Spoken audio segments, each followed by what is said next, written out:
Jesus ainda estava aqui, já havia entendimentos diferentes a respeito de Jesus, né? Os dias de Jesus nos dizia que ele era João Batista, uma reencarnação de João Batista. Outros diziam que ele era Elias, outros diziam que ele era algum dos profetas que tinha ressurgido.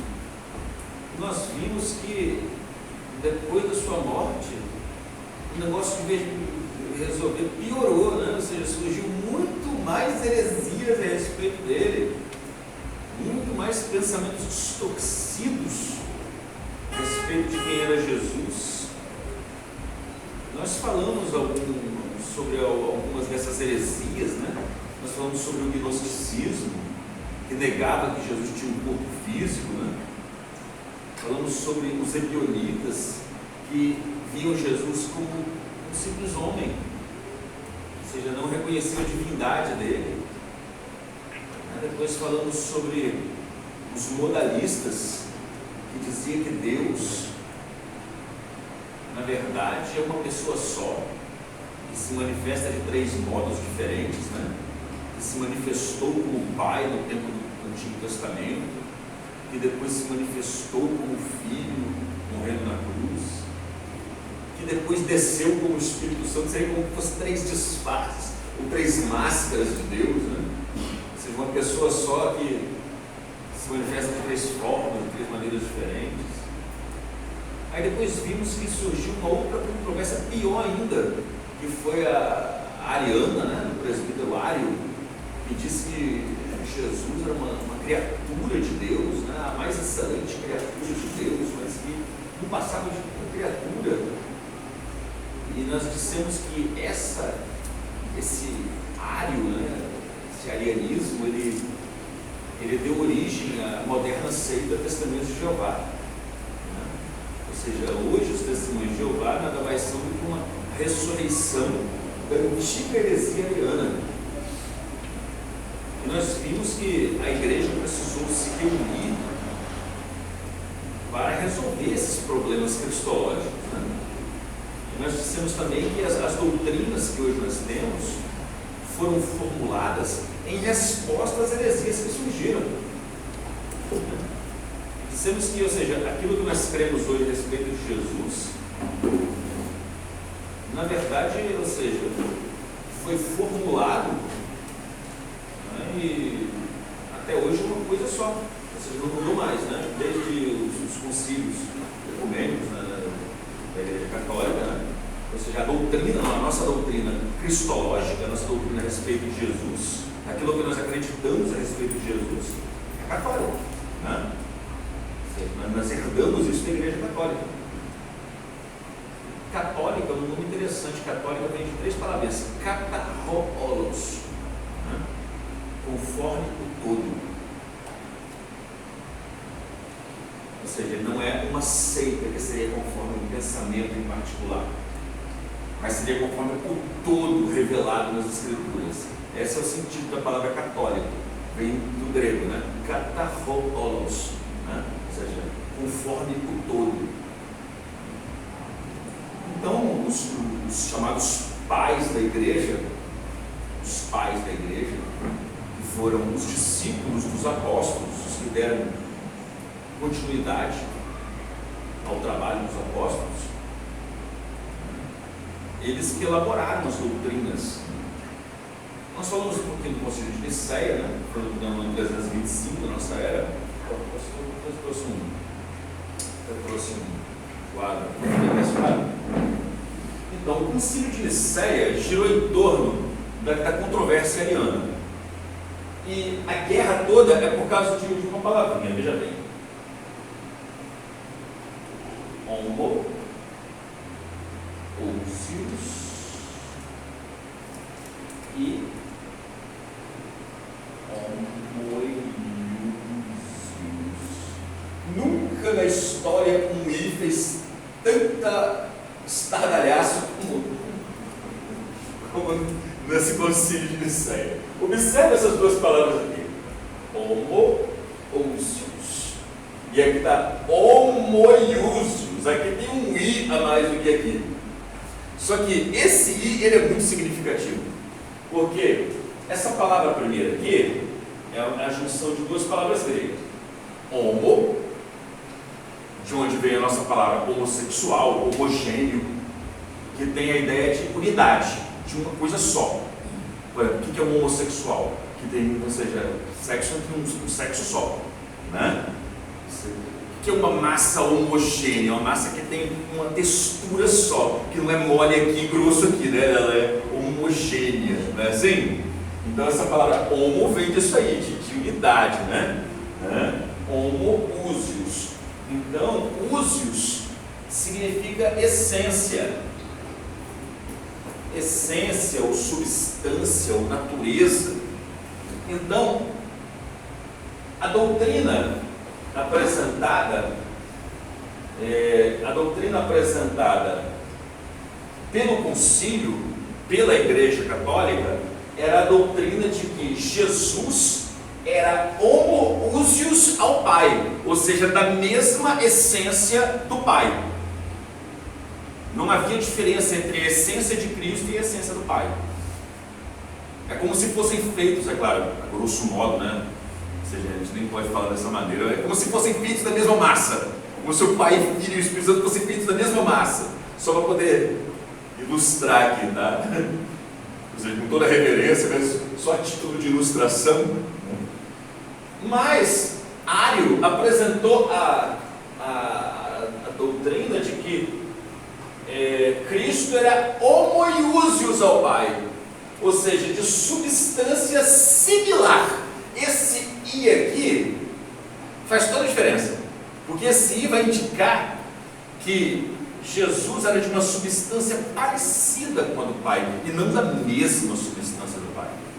Então, o termo homoiúsios em relação a Cristo foi condenado, e o que foi estabelecido é que Jesus era homoúsio ao Pai. Vocês vão se deparar com algumas palavrinhas aqui meio estranhas, né? Que não é do nosso cotidiano, mas são palavras que eles desenvolveram para expressar conceitos a respeito de Deus. Era necessário que eles cunhassem termos, palavras, para se referir a Deus, a Cristo. Então, ficou estabelecido isso aqui como verdade. E até hoje nós temos aqui, Cristo é da mesma substância do Pai, né?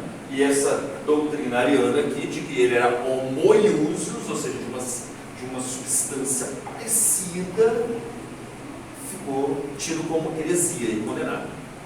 Interessante que nesse concílio teve bispos, como o bispo Eusébio de Cesareia, que é considerado um dos pais da igreja, que foi o que escreveu a primeira história da igreja, e que era amigo do imperador Constantino.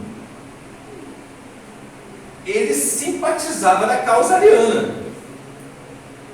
E um outro bispo, chamado Eusébio também, mas de uma cidade chamada Nicomédia, também eram arianos. Mas quando foi lançado o anátema sobre a doutrina de Ário e ele foi excomungado, esses dois pularam fora e preferiram ficar do lado católico, do lado correto, para não ser excomungado, né? Ou seja, os caras que eram bispos tinham sido, né? Mas, ou seja, eles, apesar de assinarem lá a ata do concílio de Nicéia, declarando maldita a doutrina de Ário, no fundo eles continuavam arianos e trabalhando nos bastidores clandestinamente para trazer Ário de volta à comunhão da igreja. Coisa terrível. Só que pelo que a gente não dá para a gente aprofundar aqui na história, porque a história é interessante demais, né? A história é muito interessante, mas só para resumir isso aqui, o que acontece? Ário, então, mais uns dois presbíteros junto a ele que mantiveram firmes a sua posição, foram excomungados da igreja e desterrados, ou seja, foram exilados para as terras da Alemanha, que na época não se chamava Alemanha ainda, né? As terras germânicas, e lá eles empestearam a Alemanha com a doutrina deles, né? Os povos nórdicos, foram banidos do Império Romano, né? Mas o que aconteceu?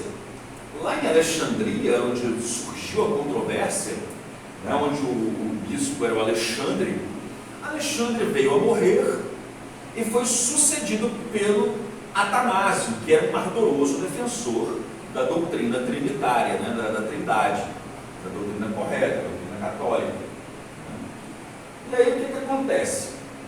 Eusébio de Nicomédia, um dos bispos que, na hora que viu que o bicho estava pegando, queria ser excomungado também, ele foi lá e pulou fora do barco de Ário e assinou a doutrina dele como heresia.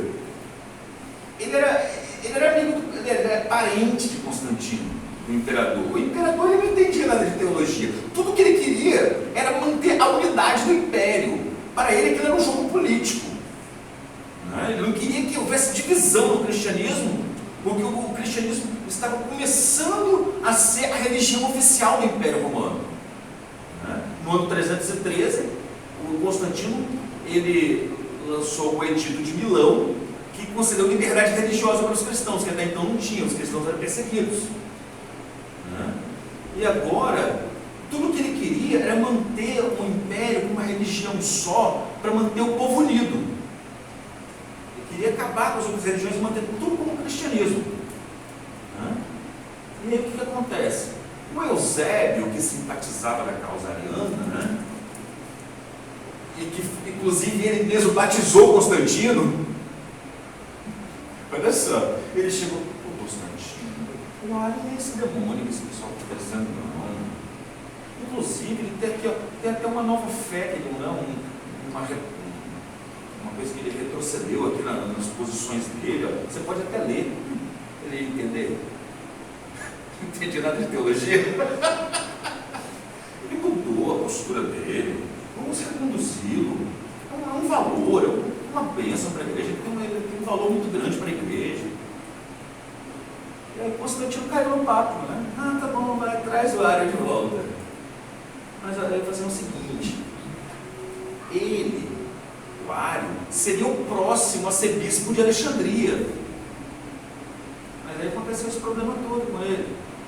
E agora Atanásio está lá no bispado de Alexandria. Então o que a gente precisa fazer? A gente precisa depor Atanásio e colocar o Ário lá. Então faz isso, vai, resolve. Aí quando comunicaram para Atanásio, olha, é o seguinte, você vai ter que ceder o bispado aí para o Ário. Não, eu não. E como ele se recusou, ele desobedeceu a ordem do império, então ele foi exilado. Ou seja, o pastor de verdade foi excomungado e o herege agora ia ser colocado como pastor geral de Alexandria. Olha só que desgraceira que ia acontecer. Mas aí, para a glória de Deus, do outro, assim, num dia anterior a Ário assumir como bispo de Alexandria, subitamente ele morreu. Jeová passou o velho rolo nele.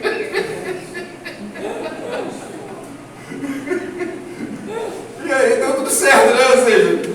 Ou seja, porque naquele tempo, gente, o maior centro de difusão do cristianismo no mundo era Alexandria. Alexandria produziu os grandes teólogos da antiguidade, os grandes pensadores cristãos. Os homens de pensamento profundo estavam em Alexandria.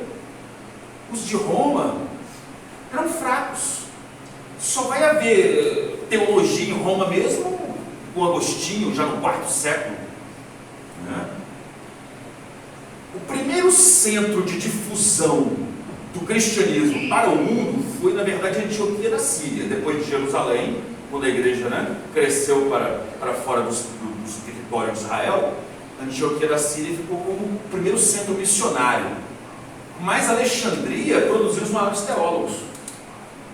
Então havia duas escolas de pensamento distintas: a escola de Alexandria e a escola de Antioquia. A escola de Alexandria primava por uma interpretação mais alegórica das Escrituras. Já a escola de Antioquia já primava por uma interpretação literal das Escrituras.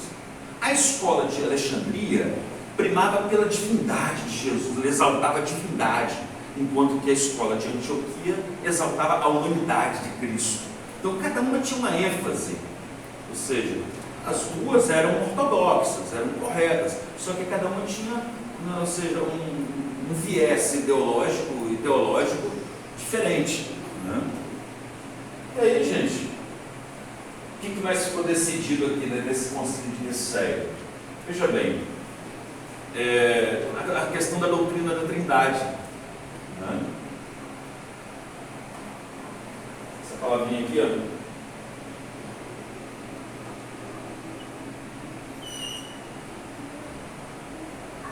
Uma outra palavrinha grega, hipóstasis. A princípio, essa palavrinha tinha um sentido de substância, né? Mas com o tempo ela foi adquirindo, ela se tornou sinônima da palavra latina persona, que veio a indicar uma realidade individual diferente. Então chegou-se à conclusão de que Deus seria uma unidade composta de 3 pessoas. Seriam 3 hipóstases, ou seja, 3 pessoas diferentes, mas dentro de uma mesma ousia, que é a essência divina. 3 existências individuais dentro de uma mesma essência.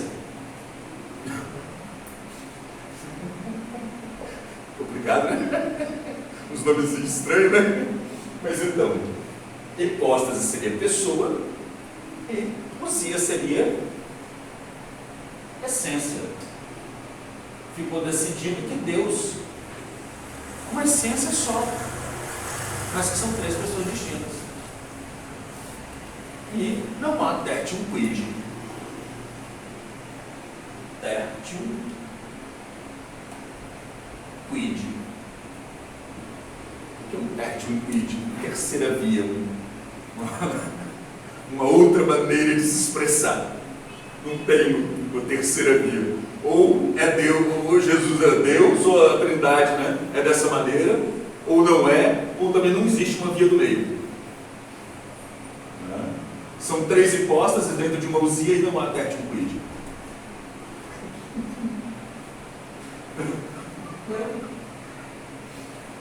Amém? Vamos lá. Vamos deixar um pouquinho o grego para lá agora, o latim para lá. Vamos para a Bíblia.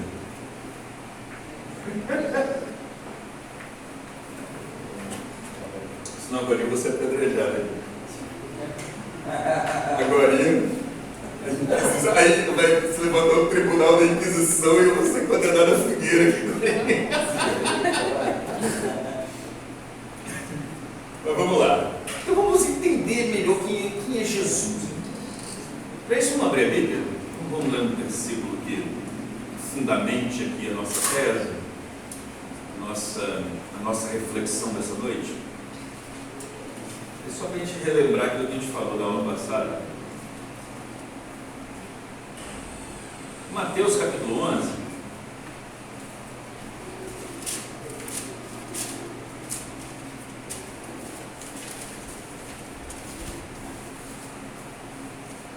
Versículo 29. Quem achou pode ler. Tomai sobre vós o meu jugo, que aprendei que sou manso e humilde de coração, e encontrareis descanso para a vossa alma. Glória a Deus. Aprendei de mim, que sou manso. Aprendei de mim. É o que Jesus nos ordenou. Aprendam de mim. É isso que nós vamos fazer. Vamos aprender de Jesus. Querido Deus, Pai de nosso Senhor Jesus Cristo, nessa hora, Senhor, estamos diante da Tua palavra e precisamos entender a revelação da Tua palavra. Glória a Deus, aleluia. Precisamos que o Teu Espírito nos ilumine, que o Teu Espírito nos renove, Em nome de Jesus. que o Teu Espírito opere entre nós e nos traga um entendimento verdadeiro de quem é Cristo Jesus. A verdade a respeito de Cristo Jesus. Fica conosco, Pai. Em nome de Jesus. Glória a Deus. Lamanda calabaxa. Lamanda afa sura manda rabacácia. Calamandarasai. Na aula passada nós citamos alguns versículos que provam a divindade de Jesus, lembra? Quem lembra de um versículo que prova que Jesus é Deus? Ninguém lembra? Nenhum. Aliás, Jesus é Deus ou não é? Hein? Jesus é Deus ou não é? Agora imagine que eu sou o testemunho de Jeová. Hein?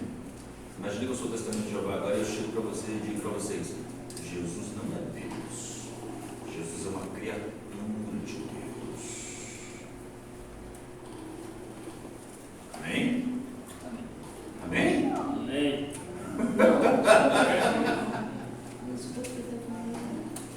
Jesus não é Deus, gente. Ele é uma criatura. Hein? Você pode me provar que Jesus é Deus? Ei? Vai lá, vai. Deixou em casa? Olha, então o testemunho de Jeová aqui vai botar vocês tudo no bolso, hein?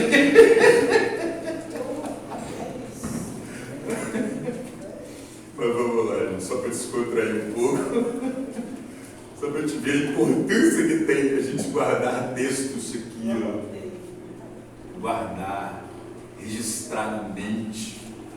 Porque quando o TJ vai na sua porta, ele está armado até os dentes.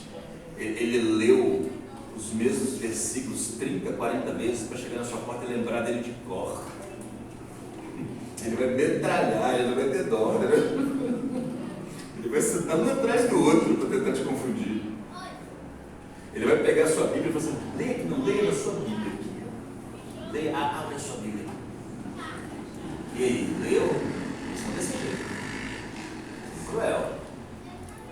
E aí, ou seja, Jesus é uma palavra para te. Então, se a gente não tiver uma palavra na mente, a gente acaba ficando para trás, né? Então, na aula passada nós citamos, né, vários textos, né, como Isaías 9,6, João capítulo 1, versículo 1, né, versículo 18 também, Romanos 9,5, Hebreus 1,8, 1 João 5,20, Colossenses 2,9, né, 2 Pedro 1,1, Tito 2,13. Esses textos que nós citamos, eles provam a divindade de Jesus. São textos que a gente tem que, inclusive, quem quiser ser evangelista, pastor, lá tem uma entrevistazinha lá na convenção antes de você ser consagrado, viu? E lá eles vão querer saber se você sabe mesmo. Eles vão perguntar para você: Jesus é Deus? Prova! Ah, você não pode provar, então vamos deixar para uma próxima oportunidade. Muitos são reprovados lá na convenção por falta de conhecimento. Mas agora, gente, né, nós vamos começar a estudar os atributos de Jesus. O que prova realmente que Ele é Deus? Porque Deus, ele tem atributos que são características próprias. São características que Ele não compartilha com os outros seres. Nós chamamos de atributos incomunicáveis. Porque existem atributos comunicáveis e atributos incomunicáveis de Deus. Por exemplo, o que é um atributo comunicável? O atributo comunicável é aquilo que Deus tem nele e que Ele transmite para nós. Por exemplo, santidade. Deus é santo, não é? Isso é um atributo de Deus. E aquele que aceita Cristo como Salvador, ele recebe esse atributo. Ele se torna santo. Ele é perdoado, purificado, e ele passa até a mente de Cristo. Ele passa a ver as coisas como Deus vê. A Bíblia diz, né, a voz é dada a conhecer os mistérios do reino dos céus. Então isso aqui, isso é um atributo comunicável. Deus é amor, não é? E Ele transmite esse atributo para nós. Nós passamos a amar as pessoas. O cristão verdadeiro, ele produz o fruto do Espírito, que é o amor.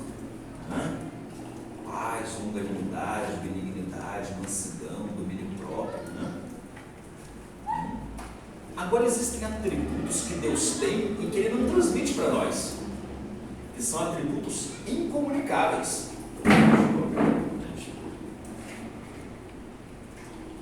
Atributos incomunicáveis são atributos que só Deus tem e que Ele não transmite para ninguém. Atributos incomunicáveis.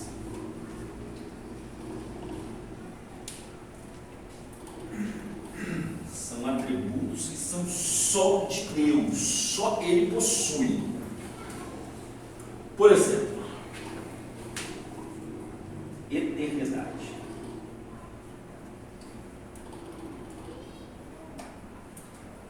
Eternidade é um atributo que Deus tem e que Ele não transmite para nós. O que é eterno? Eterno é o que nunca teve um início e que nunca terá um fim. Todos nós tivemos um início no tempo. Quando o espermatozoide do seu pai fecundou o óvulo da sua mãe, ali você teve início. Antes você não existia. Apesar de, a partir daquele momento, você se tornar um ser que nunca mais vai ter fim, mas um dia você teve um início. Agora Deus não. Deus nunca houve um tempo em que Deus não existisse. Não houve um tempo em que Deus começou a existir. Então isso é eternidade. E isso Ele não transmite para nós. E a Bíblia diz que o Pai é eterno. E diz também que o Filho é eterno. E que o Espírito Santo também é eterno. Esse atributo somente o Pai, o Filho e o Espírito Santo têm. Os anjos tiveram início em algum tempo da eternidade passada, ou seja, são seres criados. Os demais animais, toda a criação, tudo teve um início. Agora Deus nunca teve um início. Deus é incriado. Então, somente o Pai, o Filho e o Espírito Santo são eternos. Então, vamos ver aqui alguns versículos que mostram que Jesus, porque nós estamos falando sobre Jesus, né? O nosso foco aqui é Jesus, depois a gente pode falar sobre o Espírito Santo separadamente, que nós chamamos de pneumatologia, o estudo a respeito do Espírito Santo, mas hoje o estudo é cristologia, o estudo a respeito de Cristo. Então, vamos ver alguns textos que provam que Jesus é eterno como o Pai e como o Espírito Santo. Primeiro, Jesus não somente é eterno, como também é Pai da eternidade. Onde está escrito isso? Agora ficou fácil, hein? Vamos lá, Daniel. Onde está escrito que Jesus é Pai da eternidade? Isaías? Isso aqui é uma profecia a respeito de Jesus. Isaías viveu 700 anos antes de Jesus. E ele disse: um menino nos nasceu, um filho se nos deu, o principado está sobre os seus ombros, e o seu nome será Maravilhoso Conselheiro, Deus Forte, Pai da Eternidade, Príncipe da Paz. Então esse versículo ele se refere a Jesus. É uma profecia do Antigo Testamento, proferida 700 anos antes de Jesus vir à Terra. Então o texto diz que Jesus é Pai da eternidade.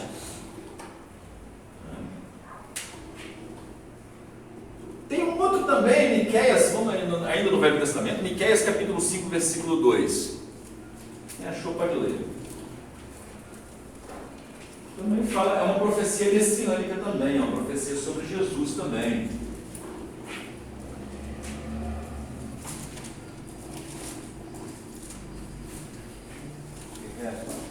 Miqueias capítulo 5, versículo 2. E tu, Belém, Efrata, Judá. De ti me sairá o que governará Israel, e cujas saídas são desde os tempos antigos, desde os dias da eternidade. Desde os dias da eternidade. Né? Então, essa é uma profecia messiânica. Inclusive, quando Herodes perguntou onde que deveria nascer o Cristo, porque os magos vieram do Oriente dizendo: onde está o recém-nascido rei dos judeus? Aí alvoroçou-se Jerusalém, né? E aí Herodes, preocupado, chama os sacerdotes e pergunta: aonde que o Cristo vai nascer? Aí eles falam assim: olha, em Belém, porque assim está escrito pelo profeta. Aí ele cita esse texto aí, está lá em Mateus, né? Tu, Belém Efrata, posto pequeno entre as milhares de Judá, de ti me sairá o guia que há de apacentar o meu povo Israel, cujas origens são desde a eternidade. Né? Então, as origens desde a eternidade apontam para a eternidade de Jesus. Mas vamos agora para o Novo Testamento. Então, deixa eu botar aqui, Miqueias 5:2, textos do Velho Testamento que apontam para a eternidade de Jesus. Agora vamos para o Apocalipse, livro de Revelação, capítulo 1. Apocalipse é uma palavra grega, que significa revelação.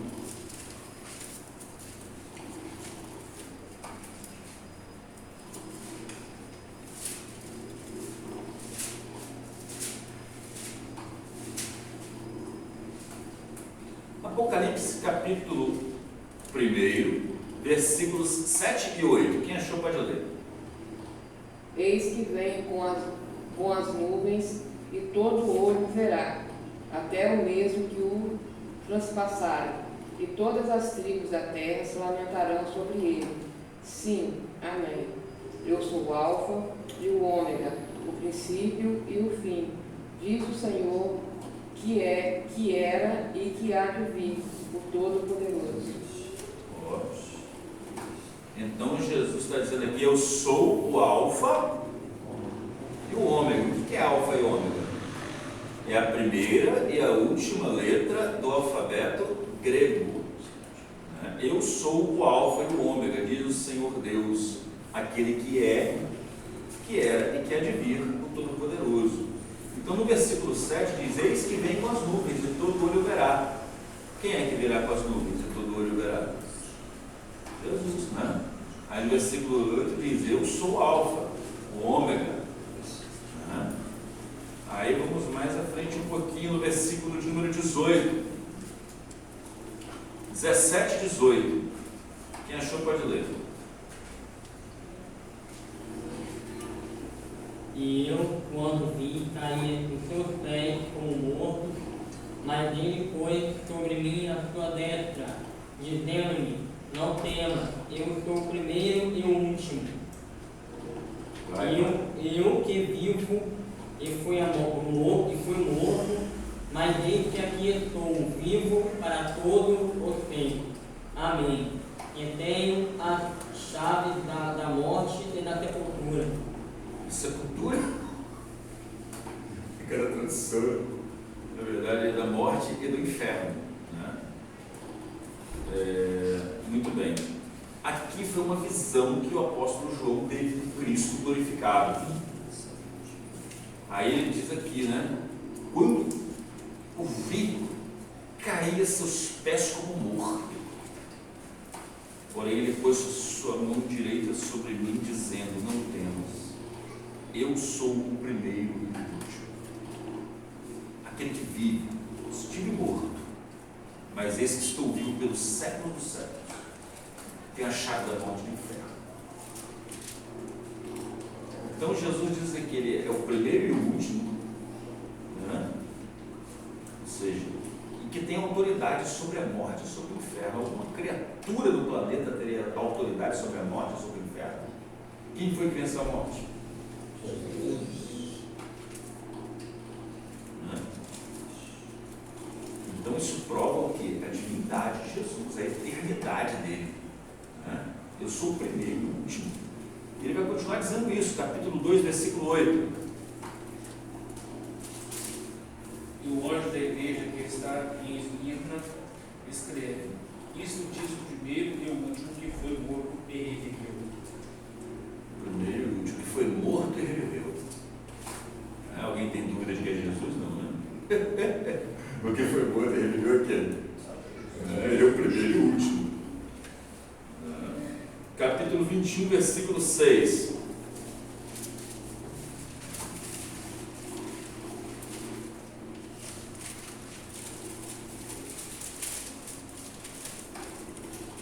E disse-me mais: está cumprido. Eu sou o Alfa e o Ômega, o princípio e o fim. A quem quer que tiver sede, de graça lhe darei da fonte da água da vida. Amém? Jesus falando de novo. Sou o Alfa e o Ômega, sou o primeiro e o último. Tem mais, é eu que dou a vida. Tá? Que é a vida é comigo.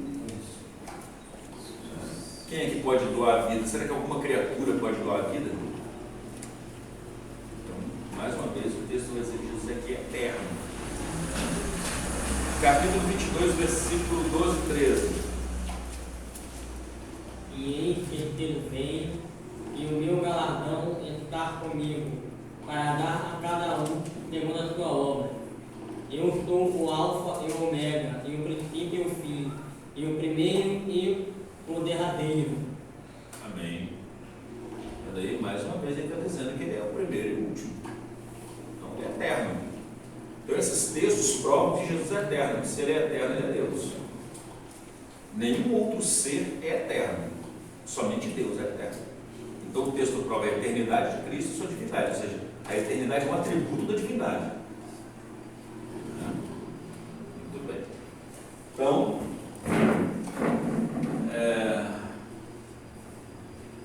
um outro atributo divino, onipotência. O que é onipotência?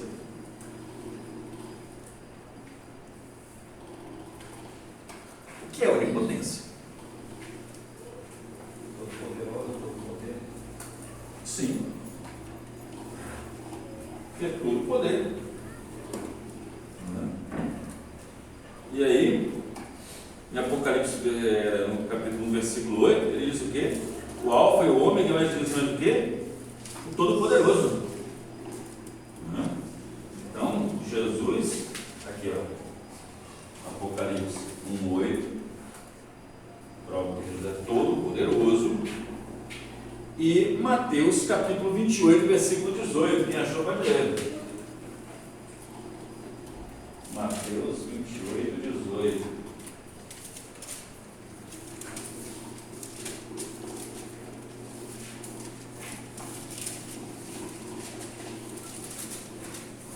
E chegando-se Jesus, falou-lhes, dizendo: é-lhe dado todo o poder no céu e na terra.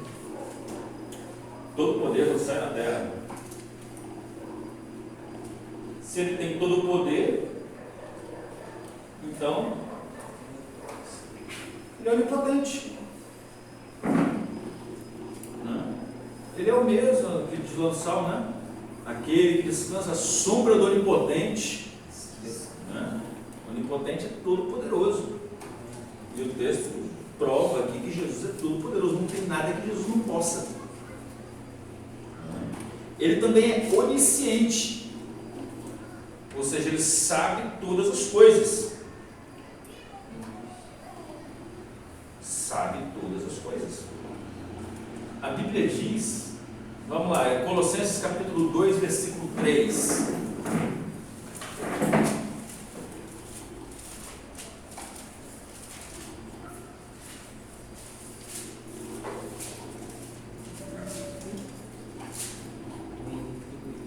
Em quem estão escondidos todos os tesouros da sabedoria e da ciência. Todos os tesouros da sabedoria e da ciência estão em Cristo. Alguém em quem estão escondidos todos os tesouros da sabedoria e da ciência, ele é o quê? Onisciente.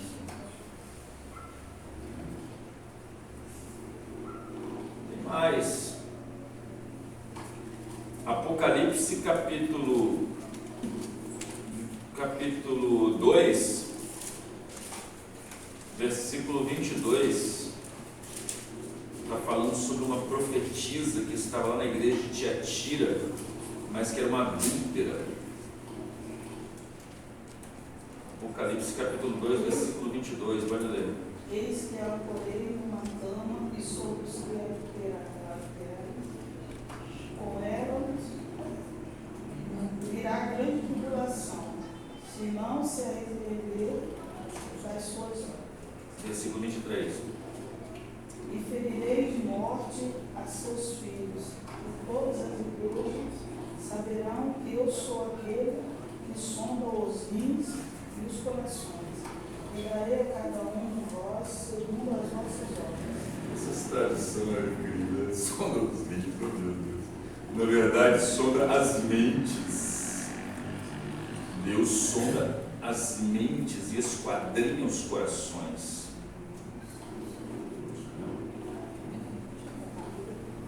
Jesus, ele diz, vocês vão saber que eu sou aquele que sonda as mentes, aquele que tem poder de saber o que você pensa. Ele é onisciente. Só ele tem esse poder. Só Deus tem esse poder de saber o que você está pensando. E a gente vai ver manifestações da onisciência de Cristo. João capítulo 1, versículo 47 a 49.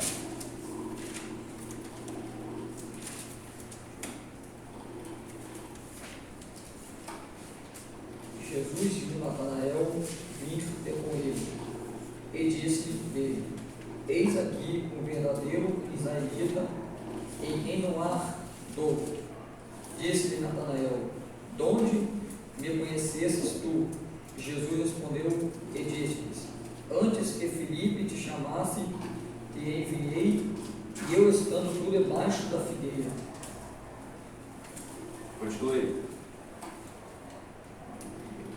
Natanael respondeu e disse-lhe: Rabi, tu és o Filho de Deus, tu és o Rei de Israel. Olha só. Natanael vai se aproximando, ele olha para Natanael e diz: Eis aí um verdadeiro israelita em que não há dúvida. De onde ele conhece?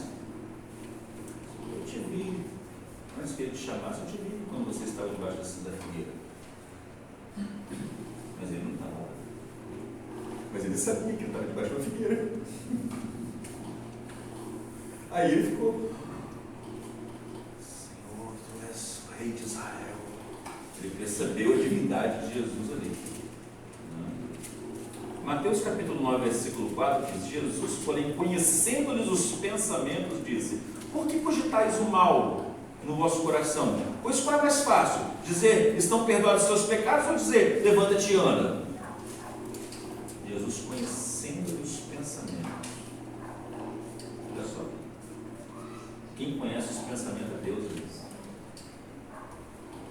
Isso fala da onisciência de Cristo. Onisciência de Cristo. Amém? Amém. E Jesus também ele é onipresente. O que é onipresente? Oi? Está em todos os lugares. Onipresença. Está em todos os lugares ao mesmo tempo. Se não há um lugar. Oi? É o que o senhor citou aí agora, que viu o rapaz na figueira. Ele não estava lá, mas ele viu lá. Só que a gente tem que entender uma coisa aqui. Uma coisa importante. Eu peço que vocês prestem atenção no que eu vou falar aqui agora, que é muito importante. Quando Jesus ele deixa seu trono de glória e assume a nossa humanidade, ele voluntariamente abriu mão temporariamente de alguns atributos de sua divindade. Exemplo: Deus é imortal, não é?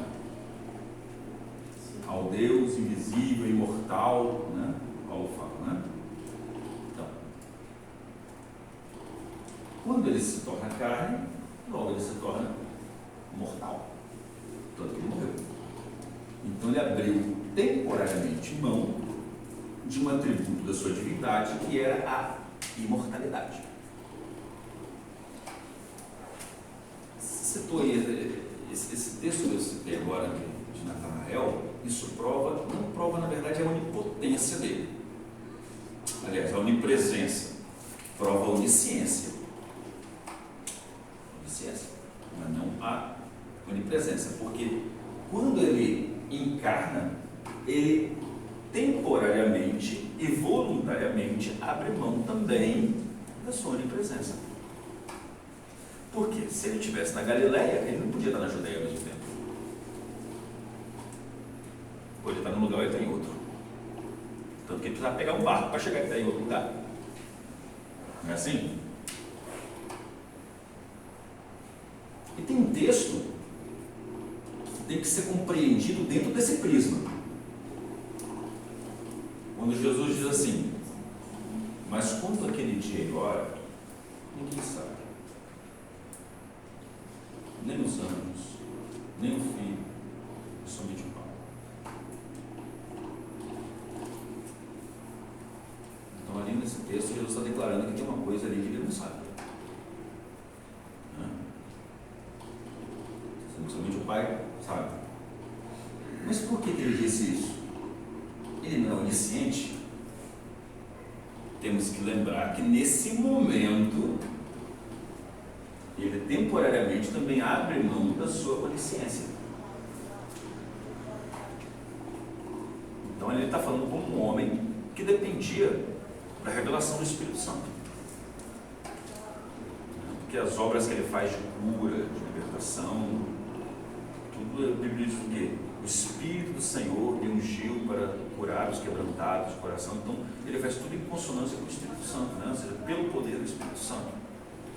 Ou seja, ele deixa esse atributo de divindade, né? Meio que adormecido, diríamos assim, né? A grosso modo,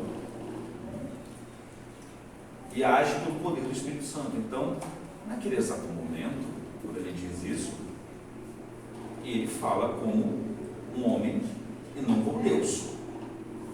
Agora, quando ele morre, ressuscita e reassume sua divindade plena, ali sim, ali todo o conhecimento, todos os tesouros da sabedoria e da ciência estavam nele contigo. Então, como Deus, ele sabe perfeitamente o dia que ele vai voltar. Senão ele não seria onisciente, e se ele não for onisciente, logo ele não é Deus. Está vendo a implicação que tem uma coisa? Uma declaração? Uma coisa vai implicando a outra. Temos que ter atenção a isso. E aí, o TJ pode muito bem querer usar esse argumento aí para diminuir Jesus. Só que eles não compreendem essa questão do esvaziamento de Cristo. Em Filipenses capítulo 2, a partir do versículo 5, fala que Jesus, subsistindo na forma de Deus, não teve por usurpação o ser igual a Deus, mas esvaziou-se a si mesmo, tomando a forma de servo, sendo obediente até a morte e morte de cruz. Pelo que Deus o exaltou soberanamente, ele deu um nome que está acima de todo nome, para que ao nome de Jesus Cristo se dobre todo o joelho que está no céu, na terra e debaixo da terra, e toda língua confesse que Jesus Cristo é o Senhor, para a glória de Deus Pai. Então, esse texto fala do esvaziamento de Jesus. Para cumprir a sua missão, ele precisava se esvaziar. Ele precisava abrir mão temporariamente e voluntariamente de alguns atributos da sua divindade. Então, como nós vimos, né, nesse tópico aqui da onisciência, agora Jesus está falando aqui depois de glorificado, aqui no livro de Apocalipse. Depois da sua ressurreição, depois da sua glorificação, ele diz: eu sou aquele que sonda as mentes e esquadrinha os corações. Isso, eu sei as tuas obras, sabe as obras de todo mundo. Eu sei as tuas obras, ele repete constantemente isso: eu sei as tuas obras. Isso precisa ficar muito bem compreendido para lá na frente isso não servir de pedra de tropeço para nós. Então, agora eu disse que Jesus também ele deixa eu colocar aqui Colossenses 2:3 como fundamento aqui da onisciência, né? Na onipresença, Jesus disse em Mateus capítulo 18, versículo 20: onde estiverem 2 ou 3 reunidos em meu nome, aí estarei eu presente. Imagina, aonde está 2 ou 3 reunidos em qualquer canto do planeta, né? Então, Mateus 18, 20 vai provar a onipresença de Jesus. Mateus 18, 20 e Mateus 28, 20 vai dizer o seguinte: eis que estou convosco todos os dias até a consumação dos séculos. Ele está com cada um de nós em cada canto do planeta até a consumação dos séculos. Então isso prova que ele é onipresente, né? Glória a Deus. Agora, Efésios capítulo 1, versículos 22 e 23, e outro ali, no mesmo livro de Efésios, capítulo 4, versículo 10. 22 e 23.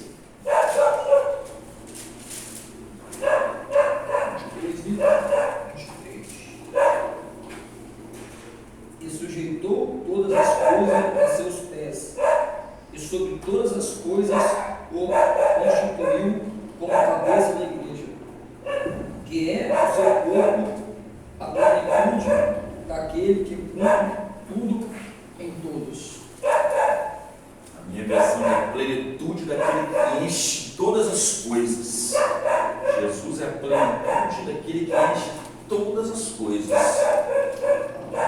E o capítulo 4, versículo 10.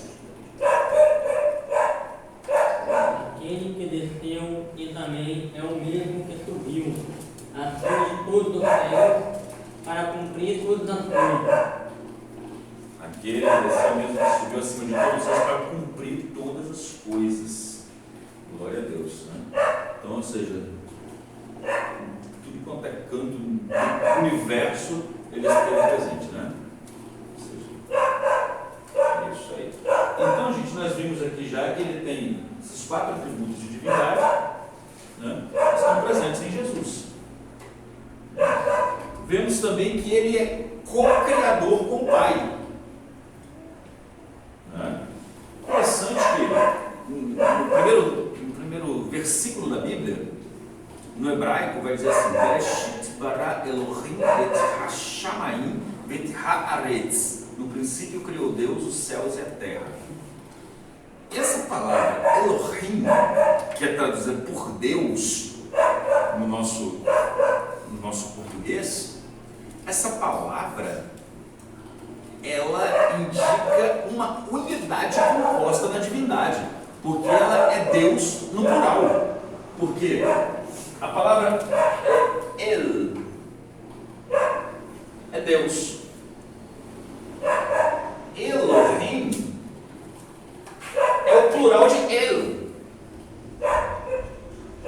Então poderíamos até, a grosso modo, traduzir por deuses. Isso indica que o Deus da criação, o Elohim, não é uma pessoa só. Não é uma só pessoa. Mas que existem pessoas envolvidas no ato da criação. E a gente vai ver isso agora.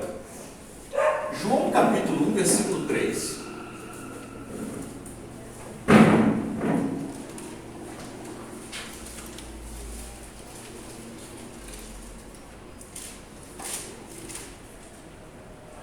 Todas as coisas foram feitas por intermédio dele. Sem ele, nada do que existe teria sido feito. Todas as coisas foram feitas por intermédio dele, e sem ele nada do que foi feito se fez.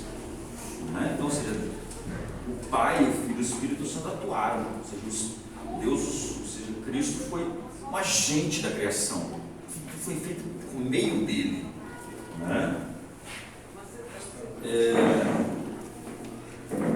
Colossenses 1,16. E outro abra em Hebreus capítulo 1, versículo 2. Colossenses 1,16 e 17. Porque nele foram criadas todas as coisas que há nos céus e na terra, visíveis e invisíveis, sejam tronos, sejam dominações, sejam principados, sejam potestade, tudo foi criado por ele e para ele. E ele é antes de todas as coisas, e todas as coisas substituem por ele. Olha só que coisa linda esse texto, gente. Gente, só um cego. O problema é que tem que ser, né? Existe o cego e existe aquele que não quer ver, né? Existe o cego e existe aquele que não quer ver. É complicado quando o cara não quer ver, né? Não interessa para ele ver. Olha só, eu vou começar a partir do versículo 15. Olha só, vamos degustar esse texto. Ó. Este é a imagem do Deus invisível, está falando de Jesus, primogênito de toda a criação, pois nele foram criadas todas as coisas, nos céus e sobre a terra, as visíveis e as invisíveis, sejam tronos, sejam soberanias, quer principados, quer potestades. Está falando de anjos, né? Seres espirituais. Tudo foi criado por meio dele e para ele. Imagina se todas as coisas fossem criadas por meio de uma criatura e para uma criatura. Você acha que Deus criaria tudo para uma criatura? Não. Tudo foi criado por meio dele e para ele. Ele é antes de todas as coisas, ou seja, é eterno. Há mais um texto que prova a eternidade, está vendo aqui? Nele tudo subsiste, ou seja, ele sustenta todas as coisas. Imagina que todo o universo está sustentado por uma criatura. Pode. Agora tem uma expressão aqui nesse versículo 15 que ela precisa ficar muito bem compreendida. A expressão primogênito de toda a criação. Isso aqui, o Testemunho de Jeová utiliza para dizer que ele é o primeiro ser criado. A gente precisa compreender essa expressão, o que se quer dizer com essa expressão.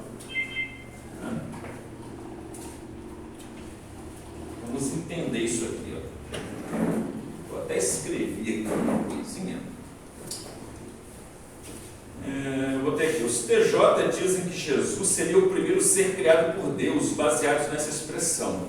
Nessa visão, Jesus não seria eterno, mas teria vindo a existir em algum momento da eternidade passada, antes da criação do mundo. Logo, não seria Deus, não seria consubstancial ao Pai e ao Espírito Santo. Então, qual seria o significado real dessa expressão? Botei aqui, em primeiro lugar, para realizarmos uma interpretação correta do texto, precisamos levar em conta o contexto histórico e cultural no qual o texto está inserido. Na cultura judaica, embora o termo primogênito refira-se ao primeiro filho de um casal, ele também é empregado em relação a um dos filhos que não o mais velho, mas que tenha se destacado entre seus irmãos. Exemplo. Êxodo 4:22, Deus diz que Israel é o meu primogênito. Ora, Israel não é a primeira nação da terra. Em Jeremias 31, versículo 9, Deus diz que Efraim é o meu primogênito.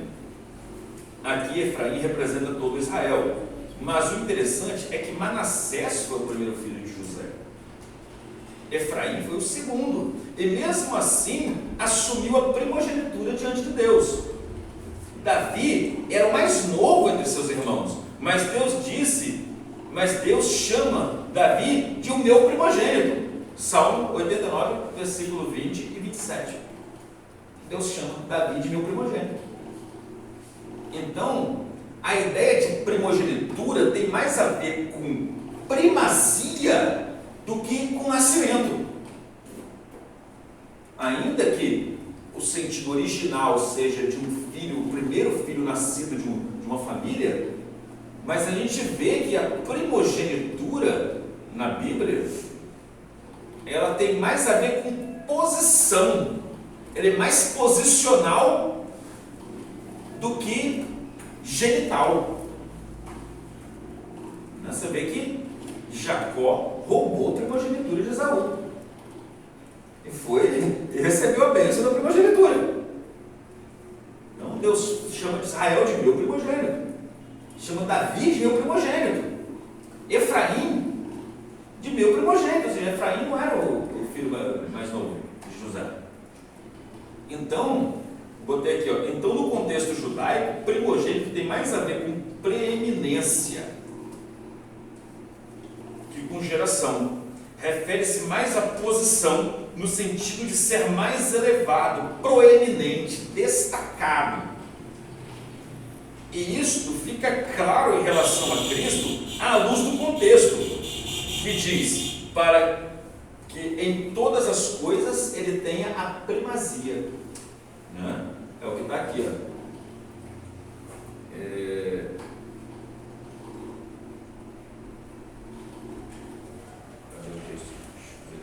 Aqui, versículo 18, diz assim: ele é a cabeça do corpo, da igreja. Ele é o princípio, o primogênito de entre os mortos, para em todas as coisas ter a primazia. Então, o objetivo de Paulo aqui é evocar a primazia de Cristo sobre toda a criação, a sua proeminência, a sua posição de destaque. E não dizer que ele é o primeiro a ser criado por Deus, porque então Paulo estaria se contradizendo. Porque se Paulo quisesse dizer realmente que Jesus é um ser criado, ele diria então que nele tudo subsiste, tudo foi criado por meio dele, para ele. Paulo não diria isso. Deus não criou, ou seja, Deus não criaria tudo para botar na mão de uma criatura, para a honra, para a glória de uma criatura. E à medida que a gente for falando, ou seja, estudando, vocês vão vendo, se Jesus ele possui atributos de divindade, ele não pode ser uma criatura. Existe uma regra de interpretação bíblica. A hermenêutica é a ciência da interpretação dos textos. Existe uma regra da hermenêutica que diz que a Bíblia interpreta a própria Bíblia. Você não pode isolar um texto do seu contexto e dar uma interpretação arbitrária. Você tem que se submeter esse texto a tudo o que a Bíblia diz sobre aquele assunto. E depois que você submete o texto a tudo o que a Bíblia diz sobre aquilo, aí você pode tirar uma conclusão. Então, quando a gente observa a Bíblia dizendo que Jesus tem todos esses atributos aqui, a gente conclui que Paulo não queria dizer que ele era a primeira criatura de Deus, mas sim primogênito no sentido de primazia, de proeminência sobre todo o universo.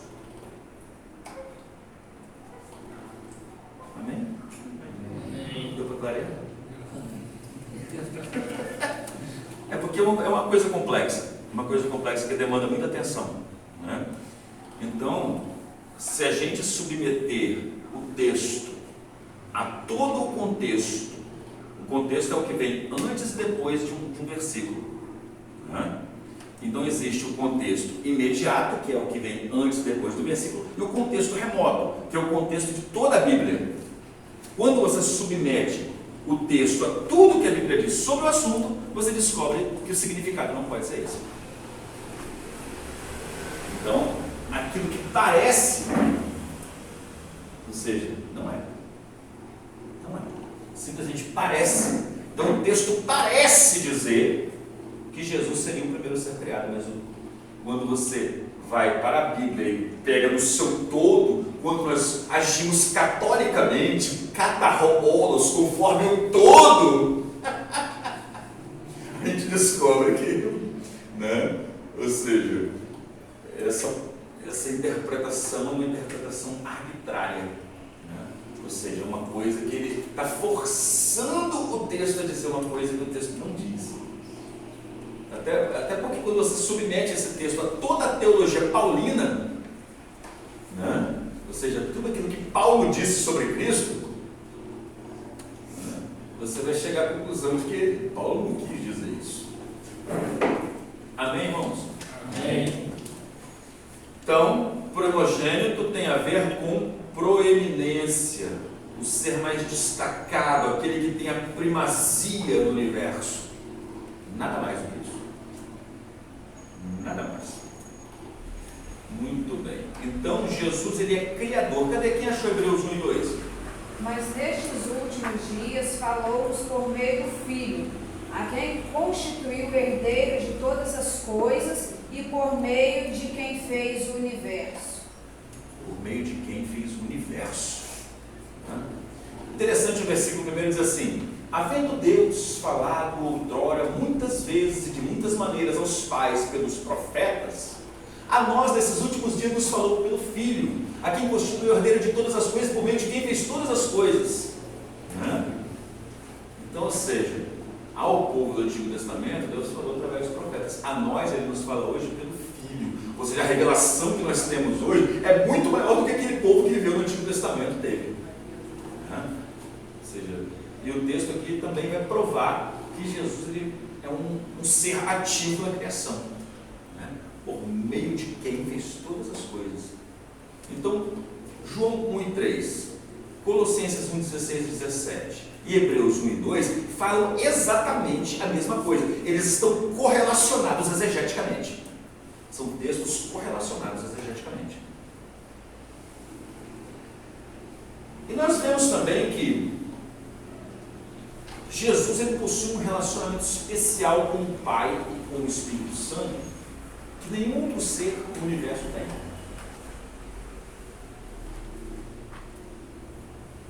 E esse relacionamento é prova também da sua divindade. João capítulo 10, versículo 30, Jesus vai dizer assim: eu e o Pai somos um. Eu e o Pai somos um. No sentido de unidade, estamos unidos. Não somos a mesma pessoa, somos um no sentido de estarmos unidos. Alguém no universo pode dizer: eu sou um com o Pai? Qual é o ser do universo que pode dizer: eu sou um com o Pai? Não. Jesus pode dizer: eu e o Pai somos um. Versículo 38, aí, quem está nesse texto aí, João 10, versículo 38.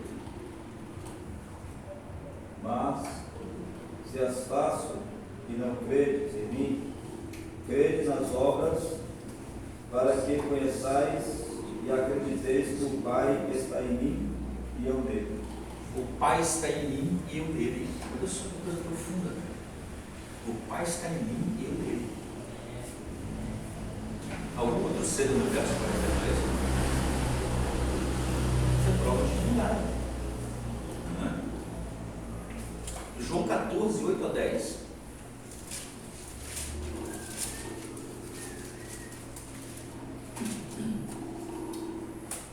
Olha.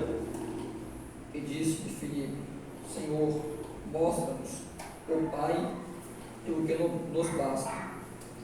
Disse-lhe Jesus: estou há tanto tempo convosco e não me tendes conhecido, Filipe.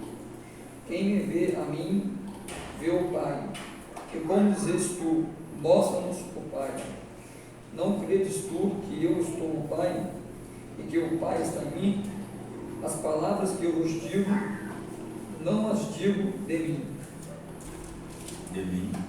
De mim mesmo. Mas o Pai que está em mim é que faz as obras. Olha só que coisa linda. Um relacionamento profundo. Senhor, mostra-nos o Pai, o que nos basta. Eu estou tanto tempo com vocês, vocês não me conhecem. Vocês não acreditam que o Pai está em mim, eu estou no Pai. As obras que eu faço. Poxa, acorda, desperta. Ceguinho.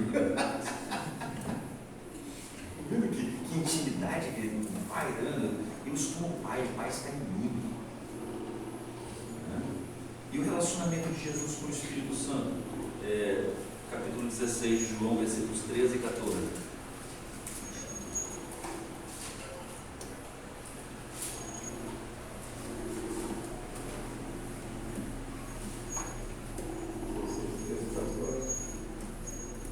Mas quando vier aquele, o Espírito Santo de verdade, ele vos guiará em toda a verdade, porque não falará de si mesmo, mas dirá tudo o que tiver ouvido, e vos anunciará o que há de vir. Ele me glorificará, porque há de receber do que é meu, e vou lá de anunciar. Ele me glorificará, porque há de receber do que é meu, e vou lá de anunciar. Algum outro ser do universo poderia dizer isso? Né? O Espírito Santo vai receber do que é meu. Ele vai me glorificar. O Espírito Santo glorifica alguma criatura, irmão? Gente, isso é tremendo. Só um cego não gostou desse. Esse relacionamento profundo que ele tem com o Espírito Santo aqui. Isso é tremendo.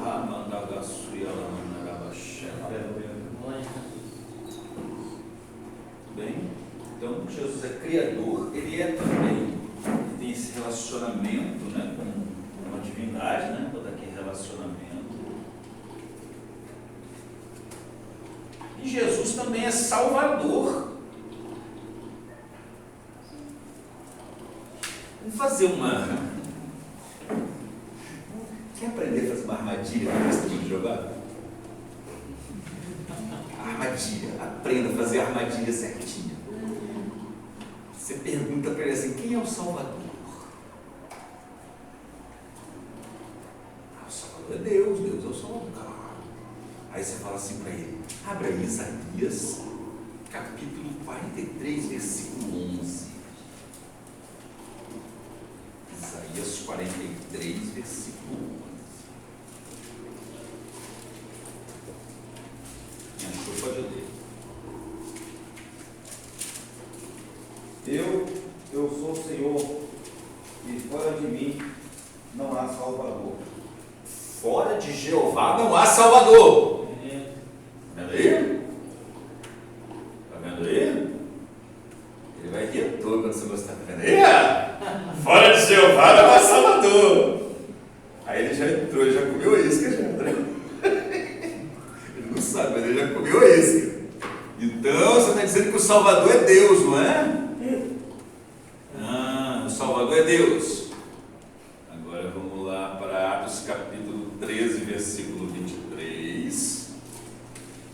1 João 4, 14 e Filipenses 3, 20. Atos 13, 23, vai lá.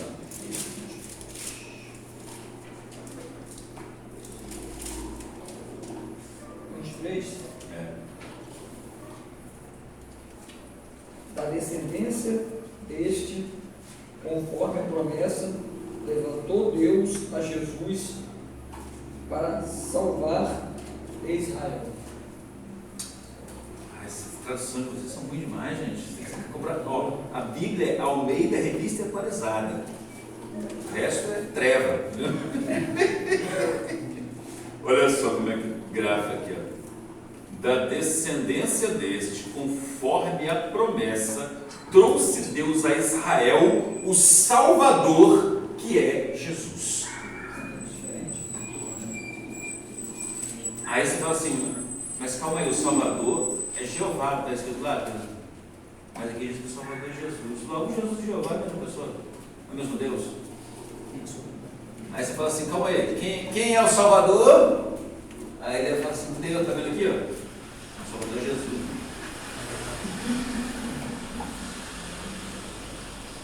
Jesus é o Salvador. Se Jesus é o Salvador, logo ele é o Deus do Velho Testamento também. Porque fora de Deus não há Salvador. Não está lá? Isaías 43 diz, eu sou o Senhor e fora de mim não há Salvador. E se o texto aqui, o texto diz que Jesus é Salvador, logo ele é o mesmo do texto de Isaías 43, 11. Não é diferente, não é outra pessoa, não é outro Deus. É o mesmo Deus. 1 João 4,14.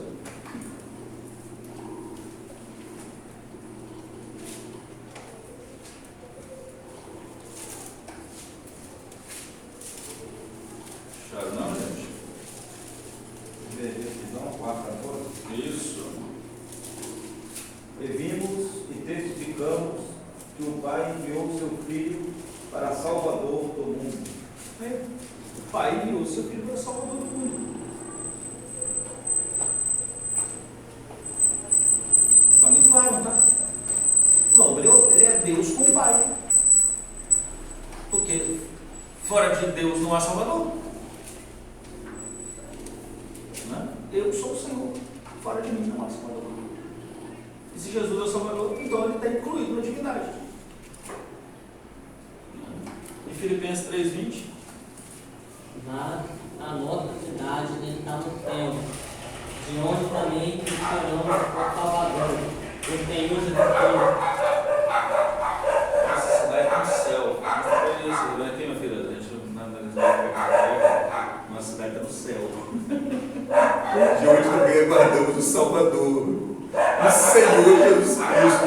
O Salvador é o Senhor Jesus Cristo, que é o mesmo que Isaías 43:11.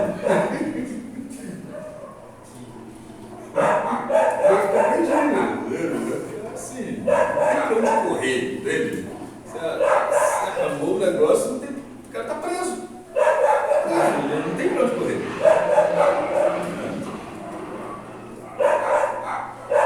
Muito bem, Jesus, ele é Salvador, ele é Criador, também, ele é imutável.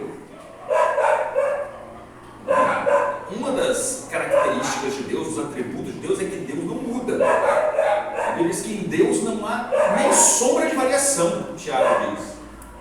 E Jesus também é imutável. Hebreus 13:8 vai dizer o quê? Jesus Cristo é o mesmo ontem, hoje e para sempre, eternamente. Não muda. É o mesmo. A imutabilidade, atributo de divindade, também está presente em Cristo. Qual é o outro ser no mundo que pode perdoar pecado? Quem é que perdoa pecado? Só Deus, né?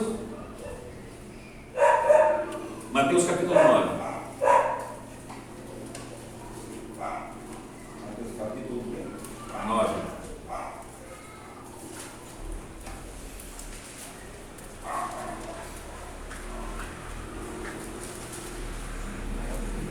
O que acontece? Eles trazem uma pessoa para Jesus curar e Jesus disse: seus pecados estão perdoados. Aí o pessoal fica assim: quem é esse que perdoa até pecados? Jesus, porém, conhecendo os pensamentos, por que cogitais o mal no meu coração? Pois estão perdoados os teus pecados. Levanta-te. Ora, para que saibais que o Filho do Homem tem sobre a terra autoridade para perdoar pecados, disse ao paralítico: levanta-te, como estou lendo, para a tua casa. Deus perdoa pecado. Só Deus perdoa pecado. Eles entenderam que Jesus estava blasfemando quando ele falou assim: seus pecados estão perdoados. Eles quiseram apedrejar Jesus, não é? Eles quiseram apedrejar Jesus porque Jesus disse que era Deus. Né? João 10:33. João 8:58 e 10:33. Vamos lá? Eles quiseram apedrejar Jesus porque ele confessou sua divindade. A gente já viu isso aqui na aula passada, mas é bom reforçar. João 8:58 e 59. Aliás, 57 e 58, né? Vai lá. Finalzinho de João. Disseram, pois, os judeus: ainda não tens 50 anos e viste Abraão? Disse-lhe Jesus: em verdade vos digo, que antes que Abraão existisse, eu sou. Sim. E aí o versículo 59 vai dizer o quê? Então pegaram em pedras para lhe atirarem, mas Jesus ocultou-se e saiu do templo, passando pelo meio deles, e assim se retirou. Bem, por que eles quiseram apedrejar Jesus? Ele disse que era Deus. Eles entenderam o que Jesus estava dizendo. Jesus falou assim: Abraão viu o meu dia e se alegrou. Eles olharam assim: você não tem 50 anos, cara. Você viu Abraão? Eu falei assim: gente, antes que Abraão existisse, eu sou.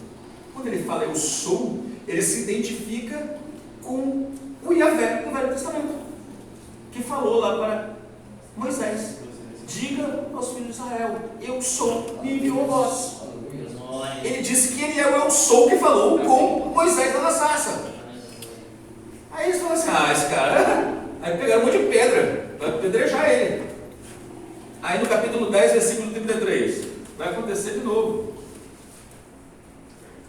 Os judeus responderam dizendo-lhe: não te apedrejamos por alguma obra boa, mas pela blasfêmia, e porque sendo tu homem, te fazes Deus a ti mesmo. Entenderam aí? Por que eles queriam apedrejar Jesus? Novamente queriam apedrejar Jesus. Aí Jesus falou assim: eu tenho feito muitas obras boas no meio de vocês. Por qual dessas obras vocês estão me apedrejando? Não, eu não estou te apedrejando por obra boa nenhuma. Eu estou te apedrejando porque você, sendo homem, você se faz Deus a si mesmo. Eles entenderam perfeitamente a reivindicação de divindade de Jesus. Muito bem. Jesus é ressuscitador dos mortos. Eu sou a ressurreição e a vida. Aquele que crê em mim, de maneira nenhuma morrerá. Né? Aquele que vive e crê em mim, de maneira nenhuma morrerá. Ainda que esteja morto. Eu sou a ressurreição e a vida. Nenhum outro ser do universo pode dizer isso, não.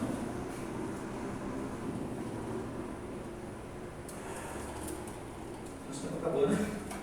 Bem, conseguimos chegar até 50%, né? Eu tenho mais 2 aulas. Você vai ajudar aí. Vamos só citar mais alguns textos aqui mais interessantes. Jesus, ele é o Senhor da glória. 1 Coríntios 2,8, Tiago 2,1, vamos lá. Jesus é o Senhor da glória. 1 Coríntios 2,8. a qual nenhum dos príncipes deste mundo conheceu, porque se a conhecesse, nunca crucificariam o Senhor da glória. Nunca crucificaria o Senhor da glória. Jesus é o Senhor da glória. Vamos lá, Tiago 2,1.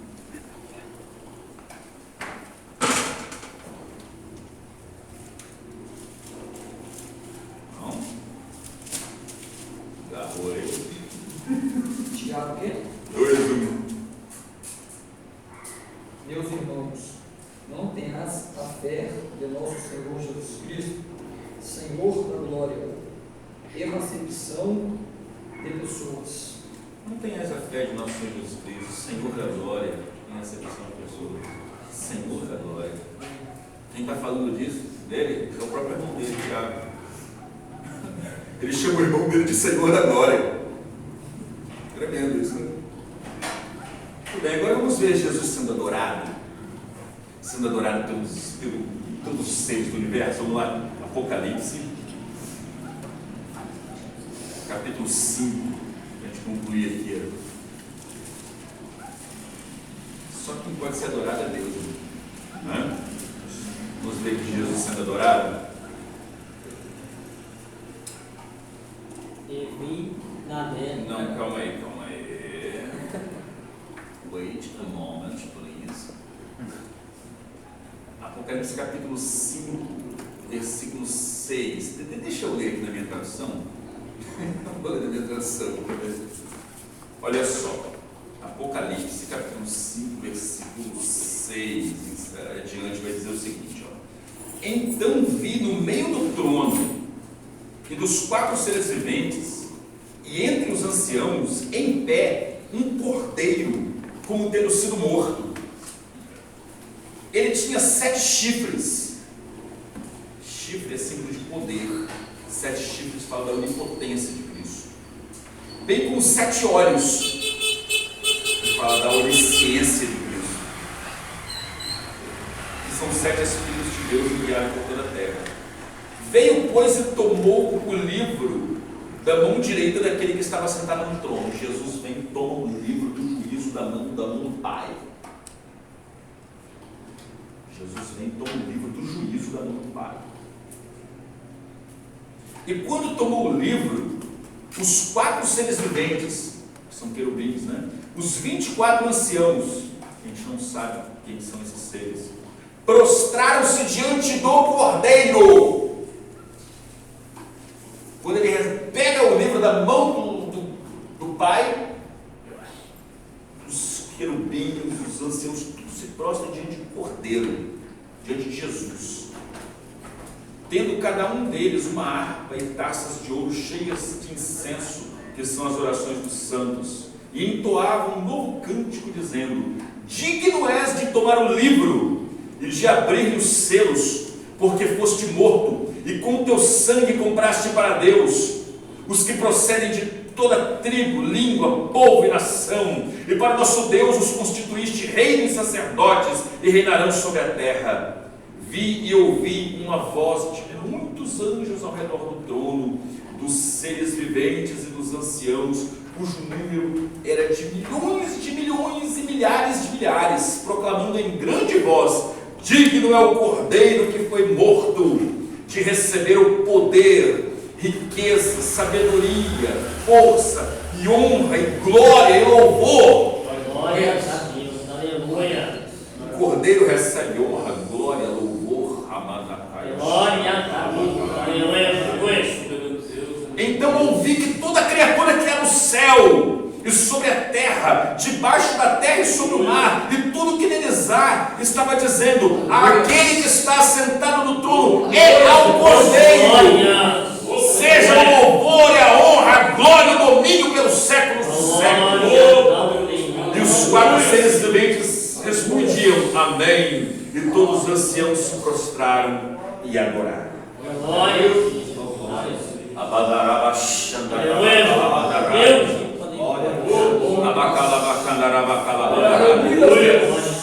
Amanda, enxergue a sua. Receba, Jesus, toda a glória, toda a adoração, a glória te pertence, porque o Senhor morreu e com teu sangue o Senhor nos comprou. Aleluia! Obrigado por pagar o nosso preço naquela cruz, para nos dar a vida eterna, para nos libertar deste mundo perverso e da mão dos inimigos. Obrigado, Jesus. Glória a Deus. Último versículo para concluir, Atos 20 e 28. Alguém poderia objetar o seguinte também: ele comprou para Deus, mas ele não é Deus. Alguém poderia objetar isso também? Ele comprou para Deus, mas ele não é Deus. Então, para calar a boca de quem fala um trem desse, vamos lá, Atos 20 e 28. Olhai, pois, por vós e por todo o rebanho, sobre que o Espírito Santo vos constituiu bispos, para apacentardes a igreja de Deus, que ele resgatou com seu próprio sangue. A igreja de Deus que ele resgatou com seu próprio sangue. Quem que resgatou a igreja com seu próprio sangue? Jesus. Mas Jesus é o quê? Deus morre com seu próprio sangue. Amém? Esse cara todo fez o cidadão, né? Aleluia. Tem pra onde correr, não, né? Glória. Aleluia. Maravilhoso. Agradeço a oportunidade.